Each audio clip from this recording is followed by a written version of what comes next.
కాసేపట్లో కేంద్ర హోంశాఖ కీలక సమావేశం జరగబోతోంది. రేపటి మాక్ డ్రిల్స్ పై రాష్ట్రాలకు దిశానిర్దేశం చేయబోతున్నారు.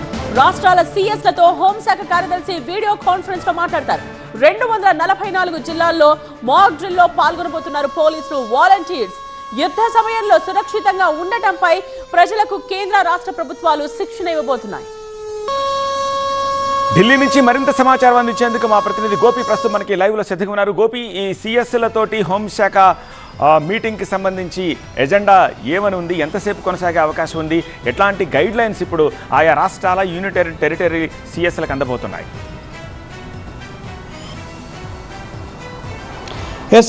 దేశవ్యాప్తంగా యుద్ధ సన్నద్ధతకి కేంద్ర ప్రభుత్వం సంసిద్ధమైంది. అందులో భాగంగా 244 జిల్లాల్లో వ్యూహాత్మకంగా ఏ విధంగా వ్యవహరించాలి, ప్రజలను ఏ విధంగా ఈ యుద్ధ సన్నద్ధతకు సంబంధించి సివిల్ డిఫెన్స్ మాక్ డ్రిల్ రేపు జరగబోతోంది దేశవ్యాప్తంగా కూడా. సో ఈ అంశానికి సంబంధించి ప్రస్తుతం కేంద్ర హోంశాఖ కార్యదర్శి గోవింద్ మోహన్ నేతృత్వంలో ఒక కీలక సమావేశం జరగబోతోంది. రాష్ట్రాలకు సంబంధించిన చీఫ్ సెక్రటరీలు, అలాగే ఎన్డీఆర్ఎఫ్, ఎస్డీఆర్ఎఫ్కి సంబంధించిన అధిపతులు, అలాగే ఉన్నతాధికారులు, హోంశాఖకు సంబంధించి అలాగే వివిధ విభాగాలకు సంబంధించిన ఉన్నతాధికారులు ఈ సమావేశంలో పాల్గొంటారు. ప్రధానంగా యుద్ధ సన్నద్ధతకు సంబంధించి ప్రజలను అప్రమత్తం చేయడం, ముఖ్యంగా వైమానిక దాడులు జరిగే సందర్భాల్లో సైరన్ వ్యవస్థ పనిచేస్తుందా లేదా, అలాగే ఇటు ఎయిర్ కమ్యూనికేషన్ సిస్టంతో, ఎయిర్ ఫోర్స్ కమ్యూనికేషన్ సిస్టంతో ఇటు రాష్ట్రాలు ఎప్పటికప్పుడు సంప్రదింపులు జరపడం, అత్యవసర పరిస్థితుల్లో ఏ విధంగా వ్యవహరించాలి, ఆయా విభాగాలకు సంబంధించిన జిల్లా అధికారులు, క్షేత్రస్థాయిలో జిల్లా అధికారులు గ్రామీణ స్థాయి వరకు కూడా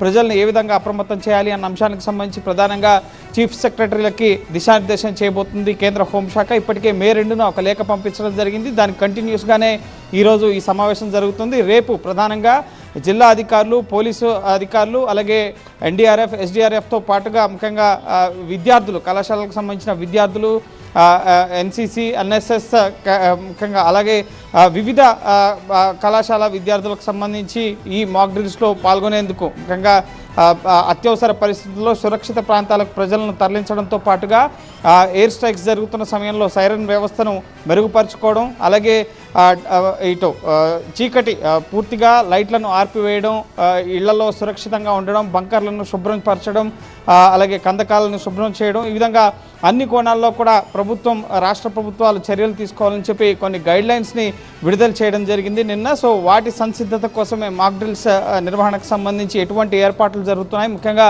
సరిహద్దు జిల్లాల్లో, ముఖ్యంగా దేశవ్యాప్తంగా ఈ డ్రిల్స్ జరుగుతున్నప్పటికీ ఇంపాక్ట్ అనేది ఈ పాకిస్తాన్తో ఒకవేళ యుద్ధం జరిగితే కనుక జమ్మూ కాశ్మీర్, అలాగే పంజాబ్, రాజస్థాన్, ఇటు మహారాష్ట్ర, ముంబై, గుజరాత్, ఈ సరిహద్దు ముఖ్యంగా తీర ప్రాంత సరిహద్దు కానీ ఇటు భౌగోళికంగా ఉన్న సరిహద్దు ప్రాంతాలపైనే ఎక్కువ ఇంపాక్ట్ ఉండే అవకాశం ఉంటుంది. కాబట్టి మిగతా ఒకవేళ యుద్ధ వాతావరణం, ఎయిర్ మిసైల్ స్ట్రైక్స్ జరిగితే కనుక భారత రక్షణ వ్యవస్థ ద్వారా వాటిని నిర్వీర్యం చేసే అవకాశం ఉంటుంది. కానీ ఈ సరిహద్దు జిల్లాలు, సరిహద్దు ఏదైతే తీర ప్రాంత పాకిస్తాన్తో ఇటు ముఖ్యంగా సముద్ర మార్గంలో కానీ ఇటు భౌగోళికంగా కానీ ఎక్కడైతే దాడులు జరగవచ్చు అన్న ప్రాంతాలు ఉంటాయో వాటిపైన ప్రధానంగా దృష్టి సారించడం జరిగింది. అందులో భాగంగానే 244 జిల్లాలని కేంద్రం గుర్తించడం జరిగింది. సో ఈ జిల్లాల్లో ప్రధానంగా ఈ యుద్ధ సన్నద్ధతకు సంబంధించి సివిల్ డిఫెన్స్ మాక్ డ్రిల్స్ రేపు జరగబోతున్నాయి. వాటికి సంబంధించి తీసుకోవాల్సిన చర్యలను, ముఖ్యంగా మాక్ డ్రిల్స్ నిర్వహించిన తర్వాత కూడా ఏమైనా లోటుపాట్లు ఉంటే వాటిని కేంద్ర హోంశాఖకి రాష్ట్రాలు తెలియజేయాల్సి ఉంటుంది. సో దానికి ప్రారంభంగా ఈరోజు ఈ కీలక సమావేశం అనేది మరి కాసేపట్లో ప్రారంభం కాబోతోంది. రాష్ట్రాలు యుద్ధ సన్నద్ధతకు సిద్ధం కావాలని చెప్పి హోంశాఖ ఆదేశాలు ఇచ్చిన నేపథ్యంలో ఈ భేటీకి చాలా ప్రాధాన్యత సంతరించుకుంది. రైట్ గోపి.